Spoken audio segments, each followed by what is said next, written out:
These were truly top-of-the-line medicinal materials, the best of the best. Even Charlie himself wouldn't have known where to buy ingredients of this quality.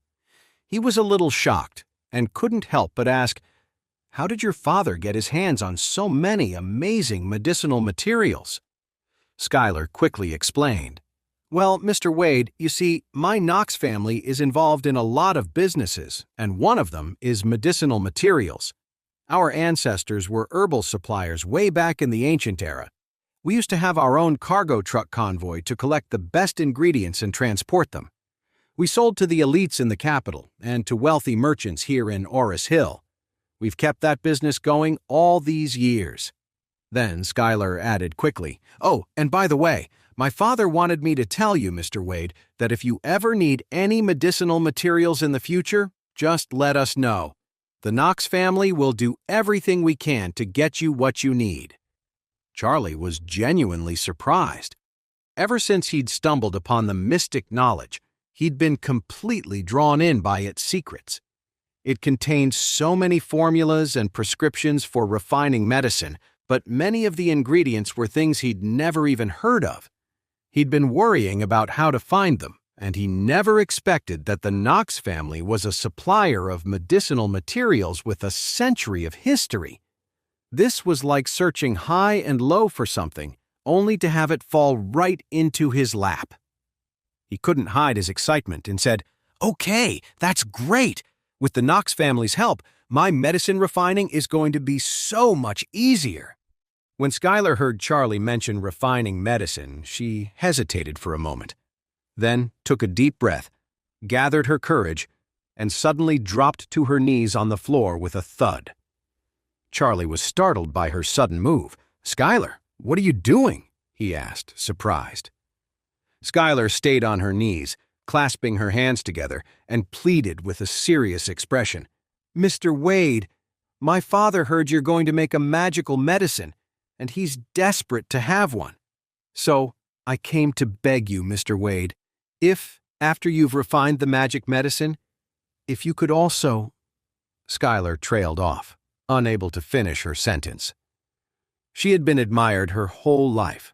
She wasn't used to asking people for things, especially not begging for something. The shy girl was just too embarrassed to say what she really wanted. Seeing her struggle, Charlie felt a little bad for her. But even though Skyler didn't say it, he knew exactly what she was trying to ask. So he said gently, "Does your father want a magic medicine too?" Skyler nodded as soon as he said that. She quickly added, "But if it's too much trouble, Mr. Wade, we would never want to pressure you." Charlie smiled. The magical medicine he was planning to make for Tristan Finch and the others wasn't all that magical to him. It was just a most basic formula from the mystic texts. Making something like this was simple and straightforward. As long as he had the raw materials, he could whip it up in minutes. It was easier than baking a cake from a box mix. What the Knox family wanted was just a bit of medicine. Of course, he wasn't going to say no. The most important part was that, in the future, he would need to rely on the Knox family to get him more medicinal materials. If he could use this opportunity to bring the Knox family into his circle and make them loyal allies, getting ingredients later on would be a breeze. So, he looked at Skyler, who was blushing and looking at him with pleading eyes. He smiled, reached out a hand to help her up, and said with another smile, "Your father wants my medicine? I can give it to him." "Really?" Skyler was suddenly thrilled when she heard this. Charlie smiled and said, "Of course it's true. Even if it wasn't for your dad's sake, how could I refuse when you're the one asking so nicely?" Charlie was just teasing, of course, but unexpectedly when Skyler heard him, her heart started racing. At that moment, Charlie, wanting to secure their loyalty, smiled casually and said, "All right, since I have a good relationship with your Knox family, I'll give you 2 pills this time when I make the magical medicine." Both Christian and Skyler had only dared to ask for a single magic medicine from Charlie. In their eyes, getting even one was an incredible blessing, an honor they felt came straight from their family crypt. With a medicine like that, as long as a person was still holding on to life by a thread, They could be pulled back from the edge of purgatory. For a family like theirs, that was priceless.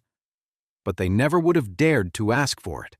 And now, Charlie was offering them 2. Skyler froze as if she'd been struck by lightning when she heard this. She stared at Charlie, her beautiful eyes instantly welling up. Then, tears bigger than lentils streamed down her face, and Charlie couldn't help but feel a pang of sympathy. Skyler was crying now, and she choked out, "Mr. Wade, are you serious?" Charlie smiled. "Are you afraid I'd lie to you? No, never." Skyler shook her head quickly, sending teardrops flying, and Charlie found her earnest reaction charming. Skyler wiped her tears and managed to smile. "I just can't believe it. Thank you so much. Thank you." After saying that, Skyler bowed deeply. She knew that if her father were here and heard Charlie promise 2 magic pills, he would be bowing right alongside her. Seeing her excitement, Charlie smiles faintly.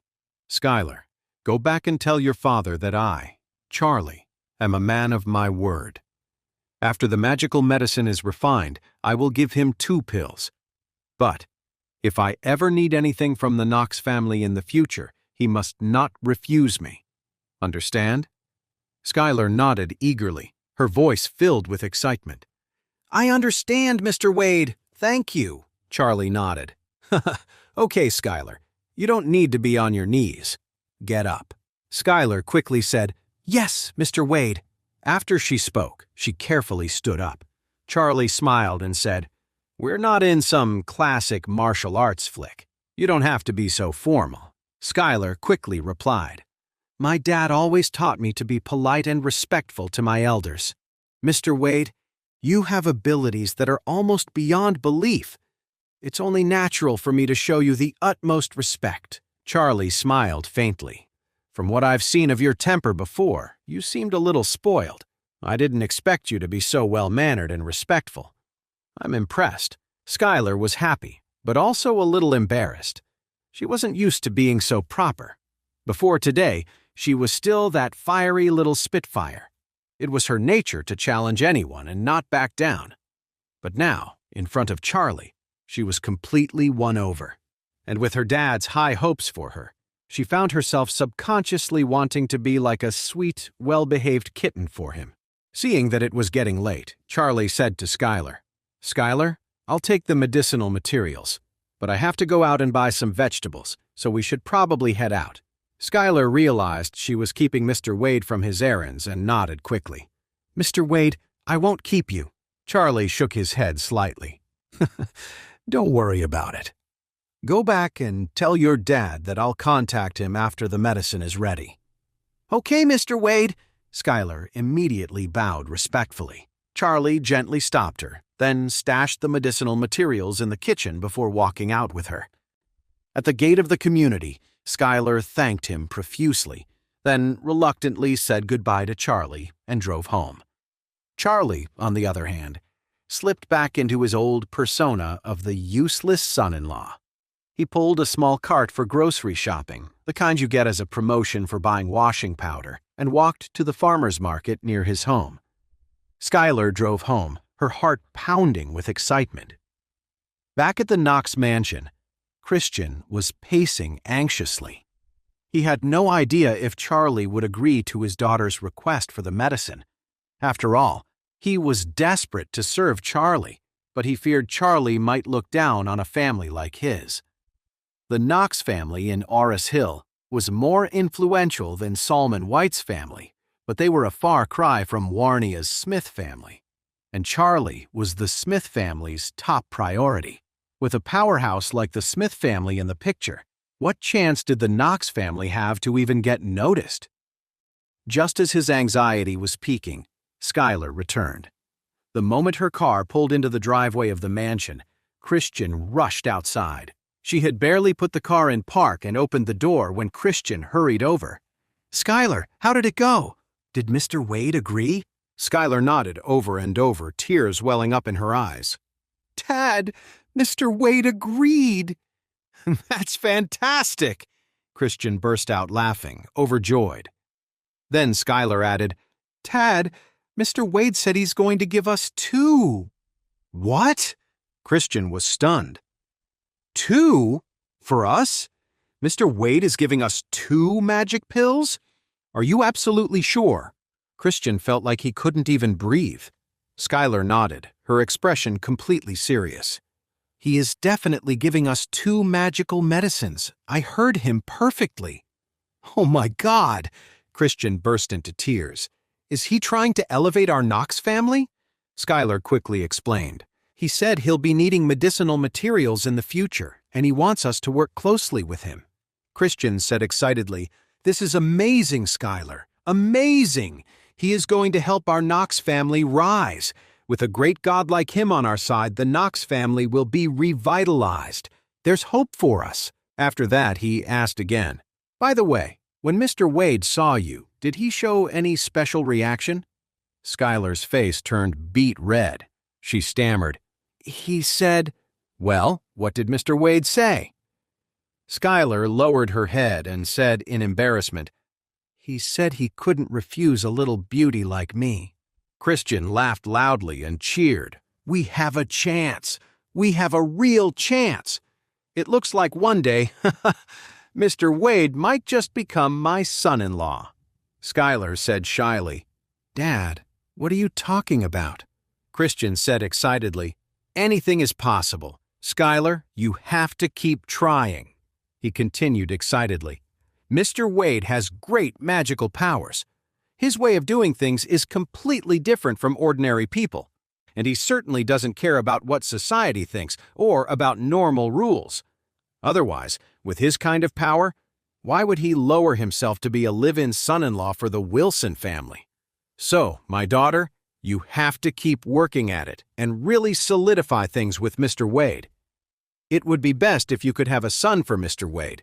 In that case, our Knox family would truly rise to the top." Skyler was so embarrassed that she wanted to dig a hole and hide in it.